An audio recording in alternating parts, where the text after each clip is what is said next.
Week 1 parlay buster goes to Alabama and a minus 500 favorite. One thing's for sure, never assume anything is easy or a lock. That's how you get smacked in the face and took down that dark alley. And we all knows what happened down those dark alleys. FSU, clearly the more prepared team, and it showed early and often. But one thing did stand out to me, and I'll definitely be monitoring that as we move forward. And we'll definitely address that in a bit. But let's clap it up for LSU. I mean, seriously, let's clap it up for LSU and Brian Kelly. Hell of a defensive performance on Saturday night. And another surprising factor that showed up in this game. And if this trend continues, hell, that plus 550 on winning the conference might be the best value on the board. I mean, I'm not going to overreact and start talking natty quite yet. Or are we? This is iHeart SEC. Once again, ladies and gentlemen, welcome aboard. Toughness of the SEC. And it's a clash with character and quality people as well as talent. Those guys have so much pride. And I have to be better in every aspect of my game. This is iHeart SEC with Joe Bombo. We need more dogs. iHeart SEC. I'm your host, Joe Bombo. Make sure you're following on all socials at BOMBOENT Group. And when I'm talking about socials, we're talking about Threads, Instagram, Facebook, YouTube, X, all platforms, Bombo ENT Group. I had to literally go back and watch the video again after this past weekend. I mean, that's what I'm supposed to do anyways, right? And there's a pro football focus analysis on the Oklahoma running back room. And I'll play that. Number 7 on this list, another SEC school, for big reason why is a transfer in the Oklahoma Sooners, who brought in Jaden Knott, who in my opinion is one of maybe the second best transfer running back that we had this past season. Jaden Knott only had less than 400 rushing yards last year in his true junior year because he had kind of a nagging ankle injury, and also California's offensive line was a disaster last year. But he was dominant in his first 2 years of college football. Across 2022 and 2023, Jaden Knott was 6th in the Power 4 in broken tackles with 108 broken tackles, and he was also 6th in the Power 4 with 517 receiving yards as well. So Jaden Knott is probably at least a top 15 running back in the country. He's my honorable mention running back, my top 10 running backs list.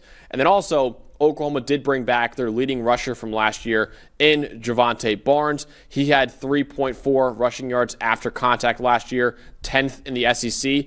And Taylor Tatum is entering his sophomore year at Oklahoma as well. He was the number 1 running back coming out of high school in the 2024 class as well. So you have Jaden Knott, who's easily a top 15 running back in the country, your leading rusher from last year, and Javonte Barnes, and Taylor Tatum, who, like I said before, was the number 1 running back coming out of high school a couple years ago too. So Oklahoma is number 7 on this list. Yeah, I mean, they probably wouldn't have been on this list unless Ott had just transferred in the spring transfer portal. I'm confused. See, we just had a discussion about which SEC running back would emerge this upcoming year.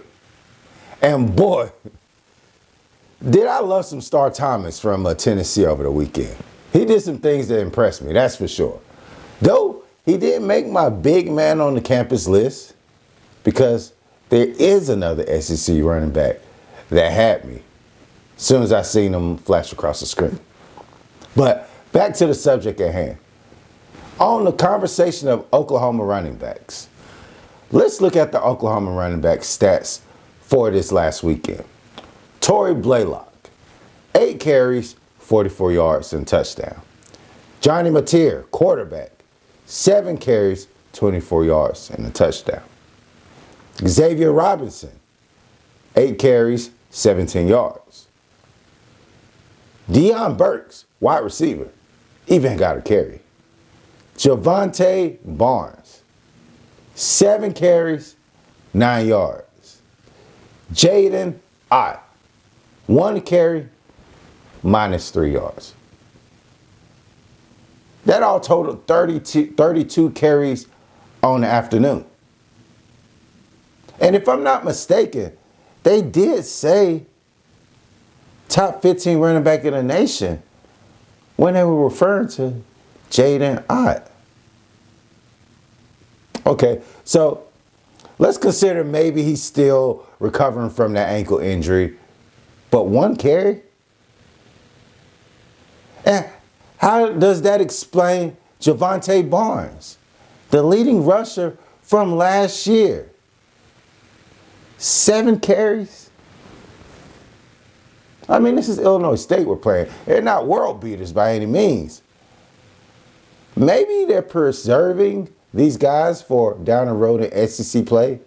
But someone please help me understand this, because I've always assumed that you put the most talented players on the field.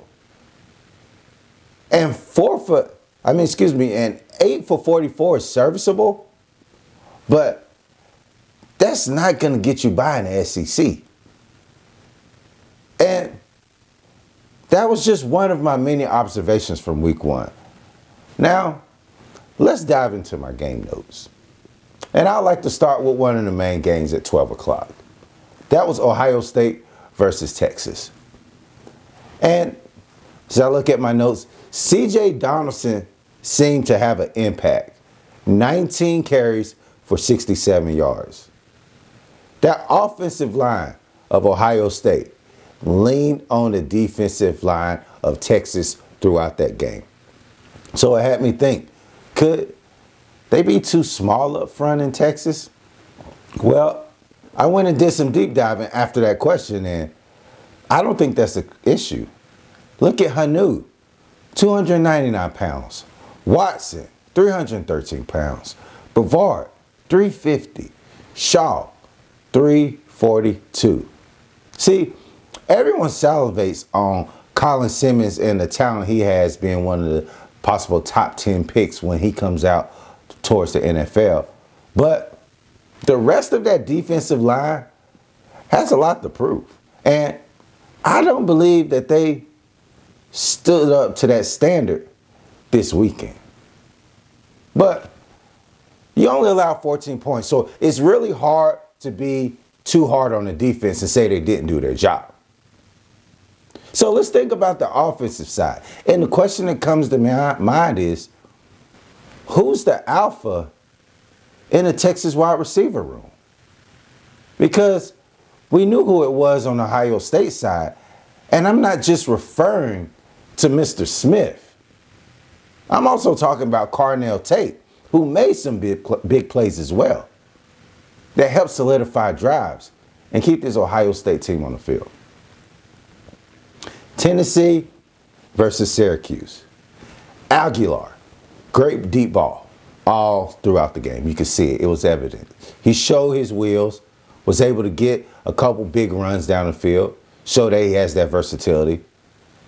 But that deep ball they threw was very key because Syracuse just came off a score. And that was needed to keep the momentum going for Tennessee as they're trying to climb back into it. And that deep ball, I think, did something to that Syracuse team and gave Tennessee the space that they needed to pound them with that running game. Aguilar had a pretty freaking great game. 160 plus yards in the first half. He's definitely found his way to beat that team over the top. Alabama, Florida State. Ryan Williams had a couple drops in that game on plays that could have went for big gains or turned into a huge tip drill turnover. Even the announcers spoke about him possibly having alligator arms. I don't know what's going on in his head. Unfortunately, he left the game early with a concussion, but his performance before leaving the game was inexcusable. Call it a sophomore slump, call it what you want, it's only been one game. But 3 drop passes from particularly one of the top receivers in the nation isn't going to cut it. Jeremy Bernard showed out. Ryan Williams wasn't there to help his team, though.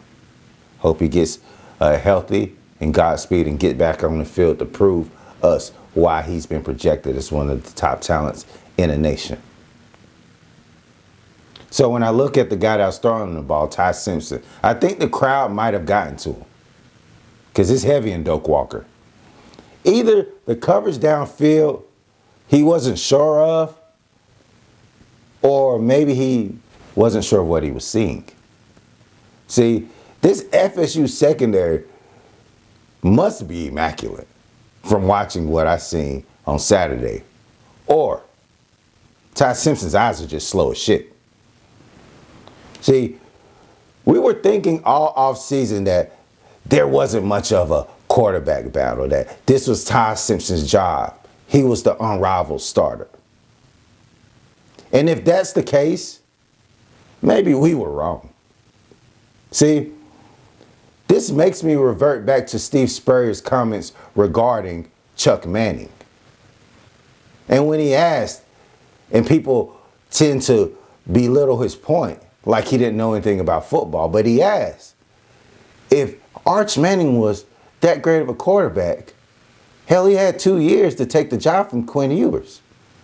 And maybe he might not be that great since he wasn't able to do that. Then comes Saturday, and we see Manning struggle in his first big start. Yeah, of course, it's Ohio State defending national champions, but on the other side was a freshman quarterback too, or a first-year starting quarterback too. So we can only judge you amongst your peers.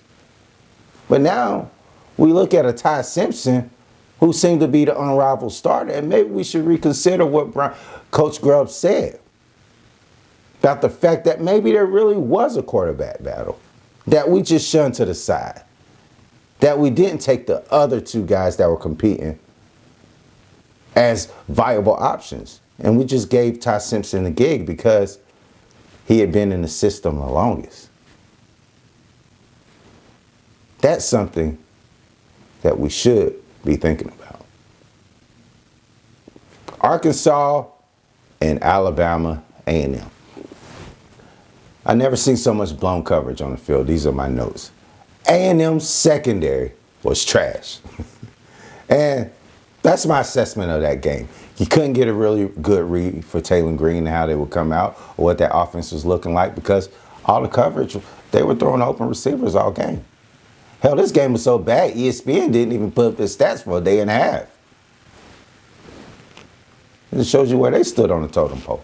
Now, Arkansas, you'll always be home sweet home to me. Good old Arkansas. Let's talk big men on campus. Kawan Lacey of Ole Miss. 16 rushes for 108 yards and 3 tutties on the evening.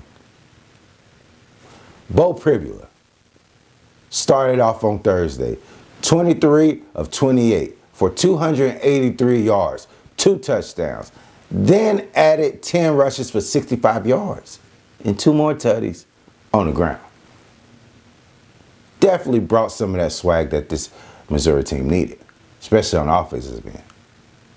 But another guy that brought something on the offensive end that was needed in his team is K.C. Concepcion. 3 receptions for 72 yards, but that was only after he took the opening punt return back 80 yards for a touchdown. And definitely made that Aggies crowd wow and say, okay, we might have something in our hands.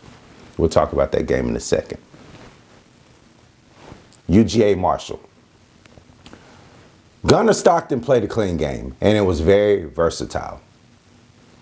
He utilized his legs in this attack, but I didn't see enough from the passing game to determine versus the yards that he had. Because when I seen 47 of those yards coming off a dump-off screen to Zachariah Branch, and he ran and did the rest. So outside of that play, he had under 150 pass yards, which shows that Georgia team is leaning on the run game like they've done in the past. But the thing that stood out to me is 0 turnovers, 0 sacks by that Georgia defense. See, this is a team that they were playing that had 3 quarterbacks basically repatching their whole team. And you couldn't get 1 fumble recovery, not 1 interception on 3 quarterbacks. That is not the Georgia defense I'm used to watching on Saturdays, especially playing a repatched Marshall team. I like to see a more opportunistic Georgia defense. That's what I'm used to watching. Clemson, LSU. LSU's offensive line only allowed 1 sack versus that defensive front. That's the most legitimate thing you could say about this game. Impressive effort. Impressive offensive scheme by Brian Kelly and his team. Shit, this was tailor-made for this stage versus Clemson. Nussmeier made quick and safe decisions, and often I thought it seemed to mirror the offense of Tennessee, which I found quite interesting. In the way they were dumping the ball off, and what they were doing, they were neutralizing that pass rush by getting the ball out fast. And that was a smart approach to take. And Caden Durham did not make it easy on them as well. Because if they weren't throwing on the outside, getting in those receivers' hands fast and letting them make plays, Durham was bludgeoning that defensive line ever so slightly. The Texas A&M and the UTSA game, I'm going to have to rewatch that fully. I haven't had a chance to sit down with that, so I apologize. But what I did see from the highlights, KC Conception makes his debut in the best way that the Aggie faithful could hope for. Exploding with that punt return and displaying his speed and why he came to College Station. As he made for that early touchdown, then broke out on that other early run. He could be a problem this year for SEC teams. 4 touchdowns for Marcel Reed, displaying his passing ability, and didn't even do it on the ground. We know he has that ability. But my takeaway from this game is the 2 transfers were killing it. And that's Mario Craver and Concepcion. Let's talk about Ole Miss and Georgia State. Shaky start for Austin Simmons. 2 concerning interceptions, which one came from backside pressure he was not aware of as he planted his feet to drill a ball into a receiver. Had to be a tight spot, but it really wasn't at all because he drilled it right into the chest of a defender. And I don't think he was much aware of the pressure on the backside, but they'll need to get that right tackle position shored up because that's Simmons' blind side. Seeing that he's a left-handed quarterback, that right tackle is going to have to be equivalent to most left tackles and make sure they're shoring up that side. Because things like that can happen, and you can see that it led to a turnover from that backside pressure. And then the other interception, thrown in a triple coverage, that's really inexcusable, and those things were too alarming. He's going to have to tone that down because Kentucky's right around the corner coming up this week, and that's an SEC game where the stakes are just a little bit higher. USC, Virginia Tech. And these are my notes, so this is what I'm seeing inside the game while I'm watching these games. Of course, some I've caught after the fact, but the ones that I was able to sit down and watch, this is my synopsis of the situation. And what I have here, Sellers still has growing to do, like utilizing the pump fake to create more run space on his rollouts. These are simple things like that. Just getting the ball out there and giving that defender something else to think about so he can use his legs to get by, or he can use his legs to get down cleanly or get that extra 1.5 yards. And of course, he's a young quarterback, so we do expect him to grow. But that's one thing that I like to see him utilize a lot more, to take advantage of his legs in open space. And penalties definitely hurt the South Carolina team early on, as they had 5 penalties with 5 minutes remaining in the first half. Ended that first half with 7. But they only had 1 in the second half, which is good. So I've seen an improvement right there. But moving forward, that cannot be something that presents itself, because sometimes teams are going to take advantage of those opportunities that you continuously give them and opportunities that you take away from yourself. Great thing that he didn't turn the ball over, no interceptions, no fumbles. That is a drastic improvement and what we need to see from the North Sellers. And how ironic would it be that in a Shane Beamer game that he beats Virginia Tech, one of the key moments comes on special teams, where they're able to get the punt return for the touchdown to stretch this game out enough to where they could breathe a little bit. To understand Beamer ball and for them to break the game open on a special teams play, it's just a college football storyline that you never imagined in the script. One hell of a college football weekend just went down, and it's going to be an exciting one, to say the least. And there's things like the Alabama and Florida State game that this will not be the first or the last time that we're talking about a big favorite going down in that magnitude. We can pretty much guarantee that. We're going to take a break and we're going to get right back to this conversation, because there's some things I've seen in that game that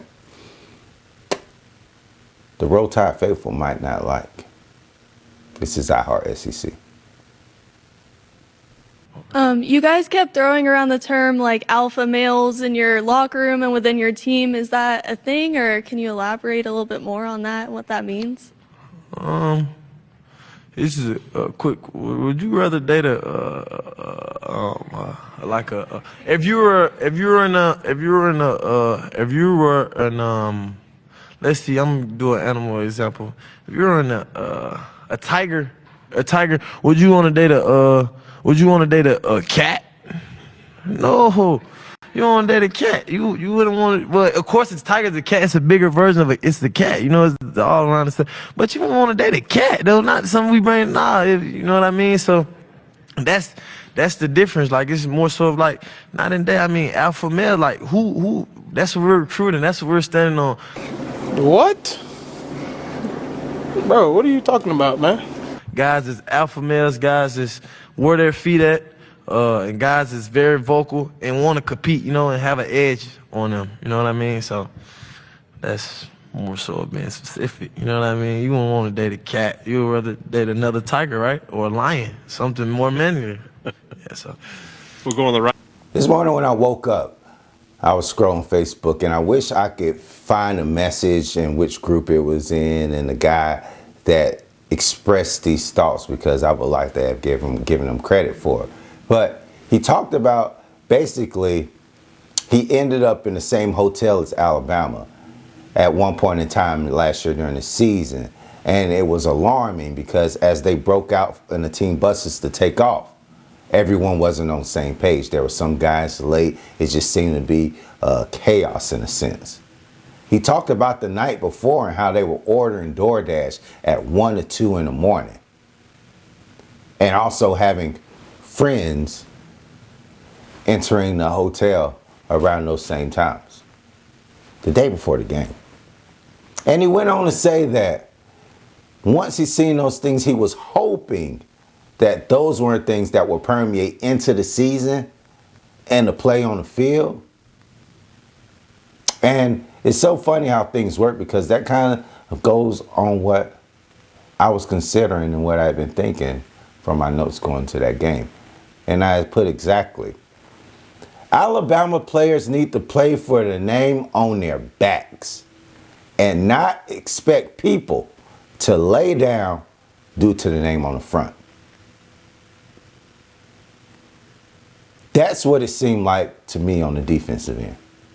the strength of this team, year in and year out, the Saban-led defense didn't have uncharacteristic missed tackles, take bad angles to the football. It didn't look good at all. I have to be honest, it really did. So it makes me wonder, are these players actually playing this game, or are they going into these games feeling like, well, we're Alabama. I'm a 5-star recruit. We're going to take care of business regardless. Nobody can fuck with us. No one can stand up to the great Alabama, because that's what it seemed like. It seemed like these guys felt like they could just go out there and play and the will will come. But sometimes when you get punched in the mouth, you realize there's a different fight in front of you. One thing that did remain the same from the Saban years, all Alabama losses last year, a quarterback rush for 55-plus yards. Castellanos went 16 for 78 yards and a touchdown. Now, I don't know what's in that water down there on the Gulf of America coast, but the proof's in the pudding. Bama struggles versus rushing quarterbacks. And it's starting to seem like it's more than just the Saban thing. When you say the SEC is running things, it might just take on a whole new meaning this year, because we didn't take long to get off and hit the ground running. Literally. The amount of quarterbacks that scored rushing touchdowns this weekend. Oklahoma's Johnny Mateer, Georgia's Gunnar Stockton, Jackson Arnold, Bo Pribula, Zach Calzada, Lenoris Sellers. Stockton had 2 touchdowns. Arnold had 2 touchdowns, as well as Pribula with 2 touchdowns, accounting for the second most touchdowns by a quarterback this weekend. And let's think about this. There's other quarterbacks with wheels that didn't even score this past weekend, like Austin Simmons, who can get it going, Marcel Reed, Taylor Green, even Arch Manning. Hell, DJ doesn't like to run the ball, but he can do that as well. So, the alarming part about this whole thing is Alabama still has 6 of those quarterbacks on their schedule that can utilize their legs as another option. Now, let's not overreact, but this is starting to turn into a concerning trend, as well as a very exciting time for the quarterbacks within the conference. So, yeah, week 1 is in the books. Which games are you guys going to be excited about coming up this weekend? Which games would you consider starting, cutting, and bitching? Yeah, we went 0-4 in the first play clock segment, though we came out with a positive weekend thanks to Caden Durham and a plus 11,000 plus parlay. I don't even know what it is, but it was mwah. It's like that last second shot that you need. And I got that Durham reception. Oh, man. Yeah, I had to walk that one off. It was getting struggling. Texas didn't show up. Syracuse fell a little bit short. Southern Miss fell a little bit short of the spreads. It's part of the game. That's what happens. But let's ride that momentum into this upcoming weekend for the bounce back. So make sure that you stay tuned. And as always, hit the follow. And while you're at it, tap the subscribe. And keep this conversation going on social media at Bombo ENT Group. I am your host, Joe Bombo, and this is iHeart SEC. Until next time, my friends.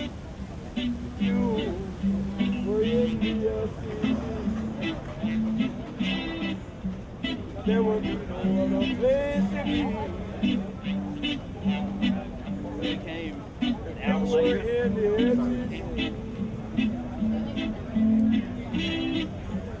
There's no better place to be. iHeart, yes, That's the best I can be.